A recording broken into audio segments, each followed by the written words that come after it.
Hi guys, welcome back to my channel. Today I'm going to be explaining my birth story. If you haven't seen my birth vlog yet, I did do a birth vlog. I didn't get to video the actual pushing, but I vlogged the entire birth beforehand and just explaining like what was going on and how I felt. So I'll definitely link that below if you haven't seen that, but I didn't really get to explain like everything, like the background, so this is my birth story. Alright, so ideally I wanted a natural birth at a birth center with midwives in water. That's what I wanted, and I had care with midwives at a birthing center up until I was about 38 weeks pregnant.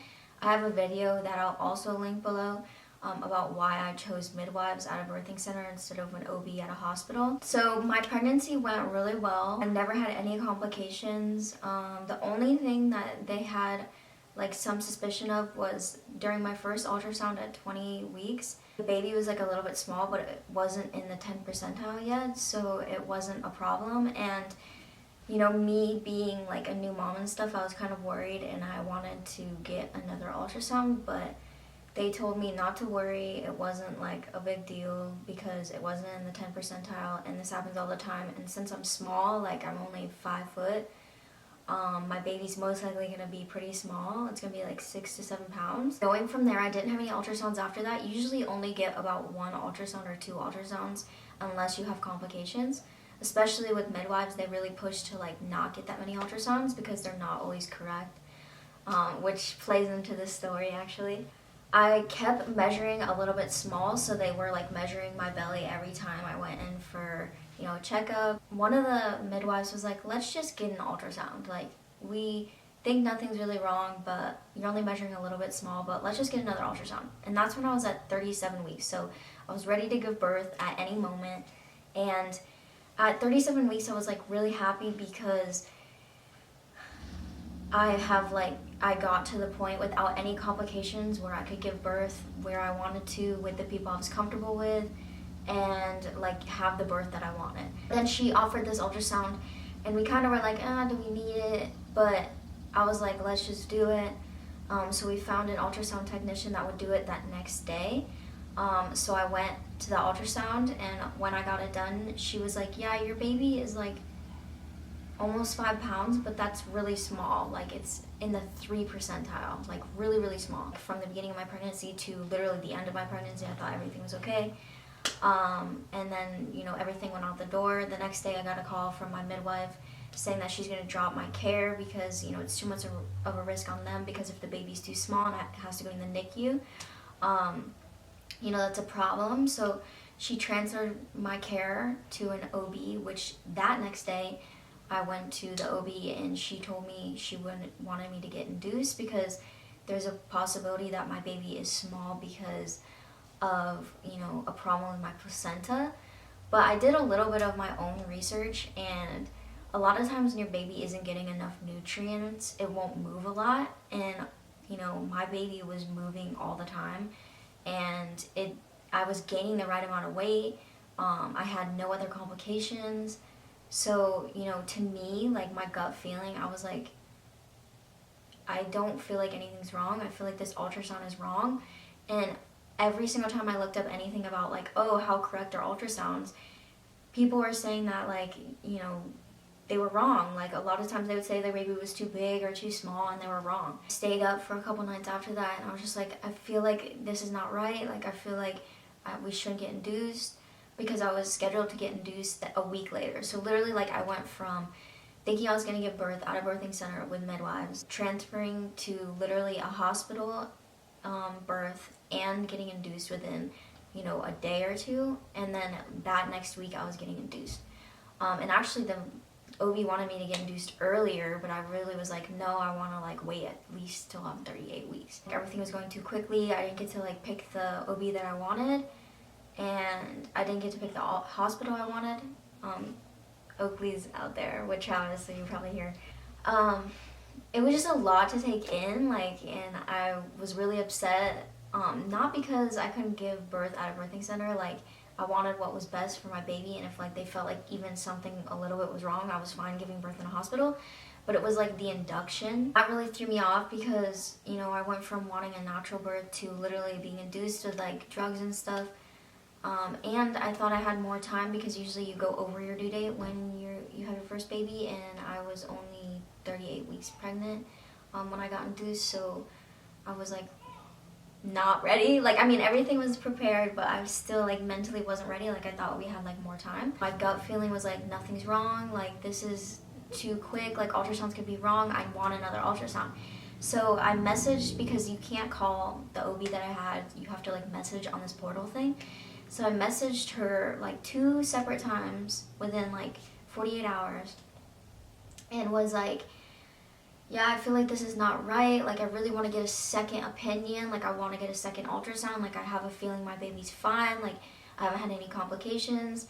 And she never answered. So I talked to my midwives and I was like, hey, this is how I feel. Like, I feel like we jumped the gun on this, and like, I feel like my baby's fine.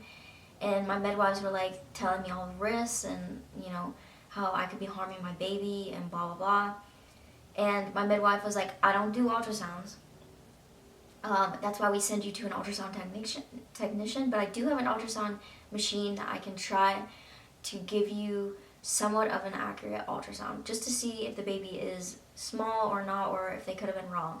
So that made me feel better, so I went in, and she obviously didn't know what she was doing, because she measured that my baby was like 3 pounds, and she was like, this has to be wrong, like I must have missed something, because to make an ultrasound accurate, you have to make sure you like put in all of the measurements to multiple different things on the baby, like the abdomen and like the head and everything, and she thinks she missed something.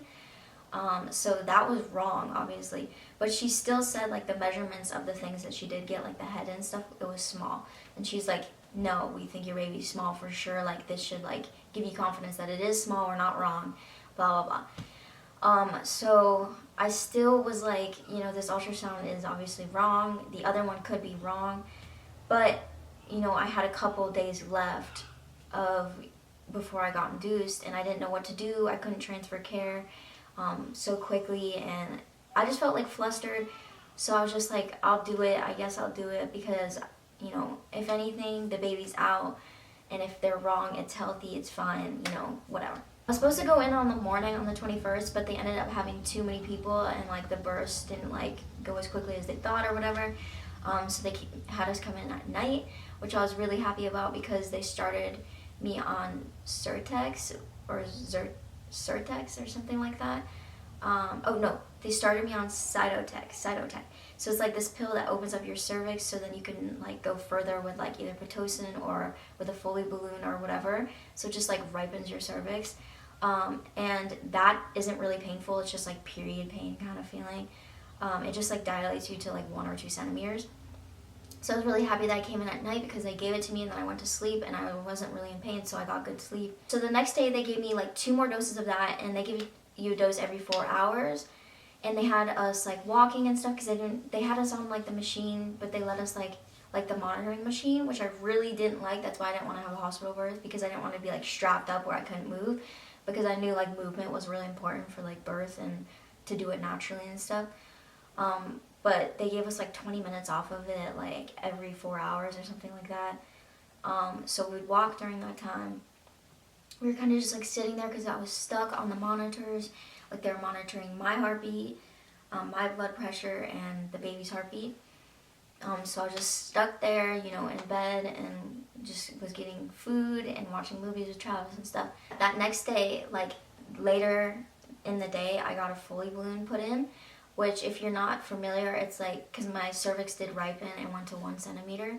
And so they put a Foley balloon in. It's like this balloon that they put up in you, and then they like inflate it once it's up inside of you. And then so it just like weighs down. It has like liquid in it, and it weighs down on your cervix, so your cervix like opens quicker. So they put the Foley balloon in, and then they filled it up, and it was weighing down on my cervix, and like instantly, like I swear, instantly, I was in so much pain. Like, I was like, I have to get up, like, get me off the monitor, like, I gotta get up. I was in so much pain. And I swear, like, I know for a fact, dilated within like that hour or 2 hours that I was in that much pain. Like I was having contractions nonstop. Like it went from no contractions to like contractions where I wasn't getting any break. You know, with natural birth, you go from like contractions that are like 5 minutes apart or like even like 10 minutes apart, and then it slowly comes like closer together, and then you get less and less of that break.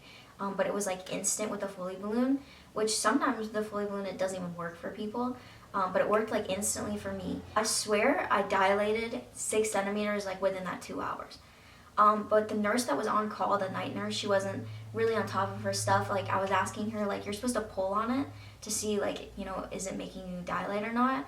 And it's supposed to like fall out of your cervix at like 3 to 5 centimeters. It won't like obviously fall through the rest because, you know, the cervix is like loosens up. The rest of your vagina like doesn't loosen up obviously, so it kind of just sits like out of your cervix but like still like up in you. Like that's TMI, but whatever, you know, you're watching a birth story. The lady was like, no, I'm not gonna pull on it, like it just will do its thing on its own, which that's not what the other nurse was telling me like before that when she was informing me on what it was. So I was just like, oh, that's weird. So I went to bed that night. The contractions like were really like far apart again. After like 2 hours of like the constant. I was having contractions, like I wanted to like walk around and stuff, but I was stuck on the monitor. And you know, the nurse was just like, lay down, like get some sleep, like try to get some sleep, you'll probably have a baby tomorrow.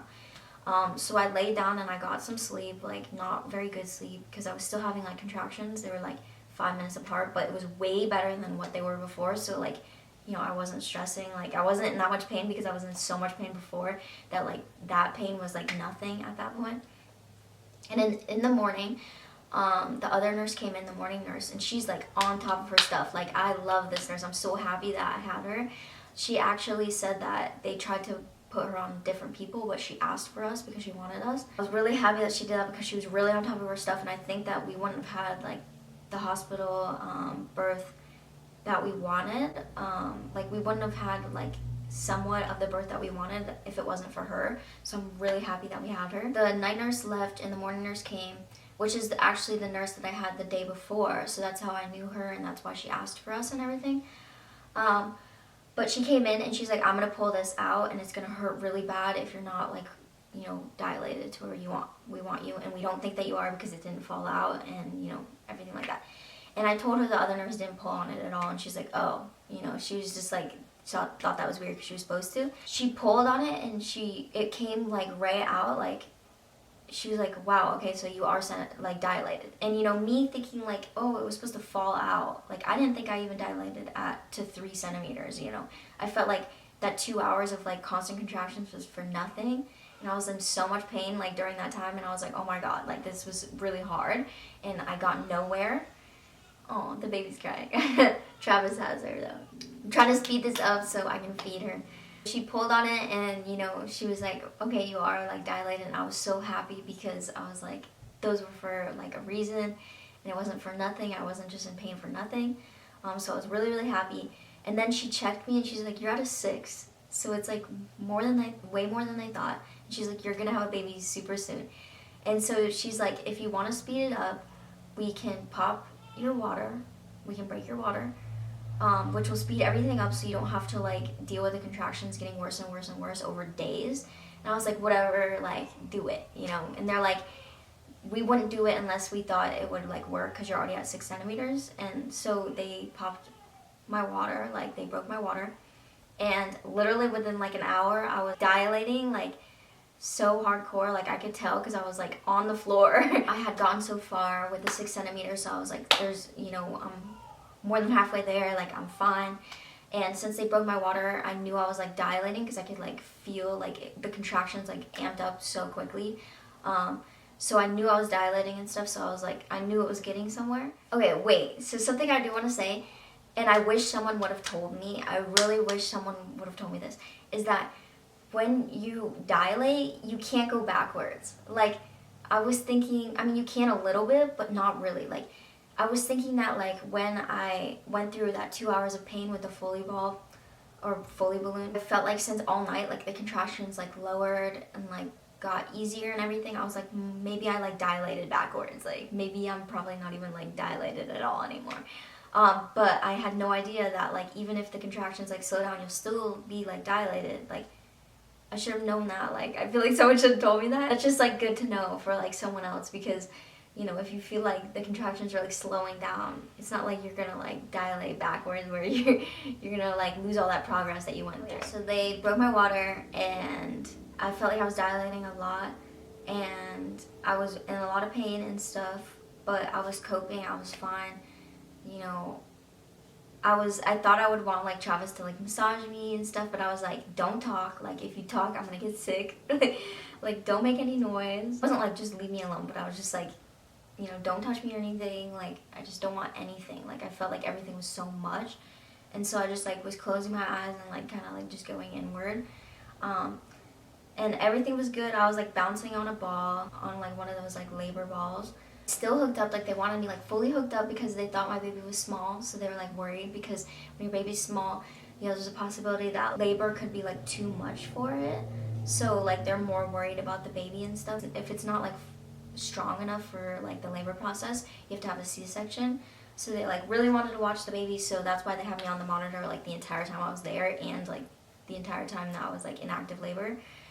Which was really hard because like being hooked to a monitor where you're like you can only go like this far is really really hard. You want to like walk around and like make yourself feel better and like sit in certain positions and stuff, and you can't really because it's like on your belly, and if you sit in a certain position it like doesn't get like the heartbeat and stuff.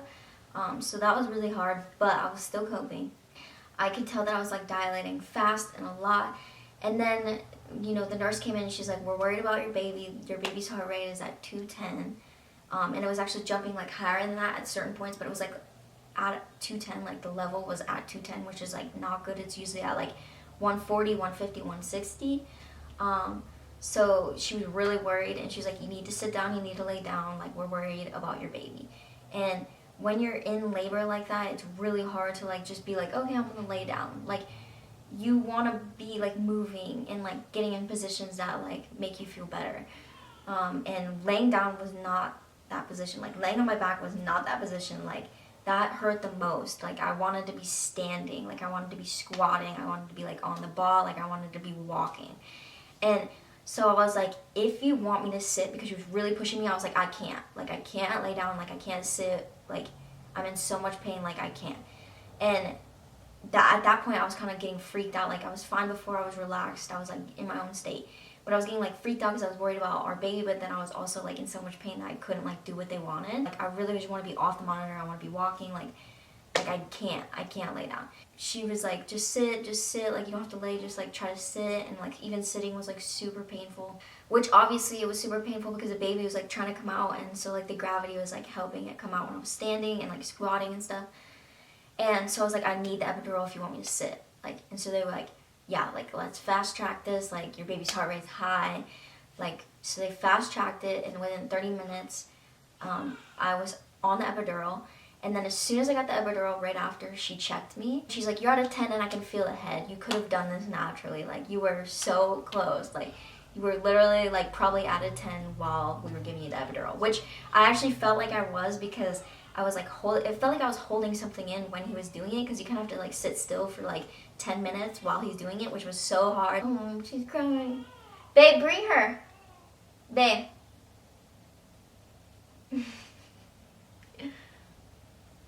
Let me get the door. Alright, it's time for her to nap, so I gotta wrap this up. I could put her down. Yeah, show them. She's 3 weeks today. Oh, she's getting so big. She's yawning. Hi, why is she crying? Why are you crying, baby? She didn't want to be swaddled. Oh. Yeah, you don't want to be swaddled. And she's getting like irritated because she's tired. Oh yeah. Oh my god, we have her on a schedule, and I'm so happy we started her on a schedule, because she's so much happier, because we know when she's hungry, like when she's crying because she's hungry, when she's crying because she's tired, and she doesn't ever get like overtired, because we only let her stay up like 60 to 90 minutes, which is like the wake window that they're like supposed to stay up and like can stay up without getting like overtired. Okay, anyways, I'm getting off track. I'm going to talk to you guys about that in a different video, her month update video. I got the epidural. she checked me. I was at like a 10. She was like, you could have done this naturally, blah, blah, blah. And she's like, we're going to start pushing. You know, we're going to start pushing, but I have a C-section that I have to go to real quick. So I'll be right back, but we're going to start pushing. And I was on the epidural, so it was fine. You know, I couldn't feel anything. It was so weird. I was laying down, like my baby's heart rate was at like a 160. So they were really happy. And another reason why I wanted to get the epidural, which I really didn't want to get, I wanted to do it natural, even though I was so far along, like I was literally almost fully dilated when they gave me the epidural. One of the reasons why they'll give you a C-section is if your baby is small and the heart rate is super high and they don't think it can take labor and it could die or something during labor, they'll give you a C-section. So I was worried because, you know, the heart rate was so high and I didn't want to have a C-section, so I was like, I'd rather get the epidural, you know, for the last little bit, just for the pushing. You know, I did the whole rest of the labor naturally. I'd rather get the epidural and be able to lay down and lower my baby's heart rate than end up in a C-section. So I did the epidural and everything. And we pushed and the baby came out and the ultrasound was wrong. I was right. I just knew that the baby was fine. And, you know, I'm happy that we did it and we found out that it was fine. And that we took the precautions that we did. But I wish I would have gotten an actual, like, another ultrasound, because I bet they would have been like, no, your baby's 6 pounds. It's fine. And then we would have been able to do the birth we wanted. You know, she's here, she was fine, she was 6 pounds, 2 ounces. The hospital was actually really good about the skin to skin. Like, they didn't take her away, like, they gave her right to me after, and they left the room for like 2 hours. And then by the time they came back, I could walk because the epidural wore off. Then they, you know, weighed her and everything. They didn't do anything I didn't want them to do. They let me watch everything they did. And then we were out of the hospital within 24 hours. I'm really happy that just the Foley balloon and the breaking of the water got me to the point that it did.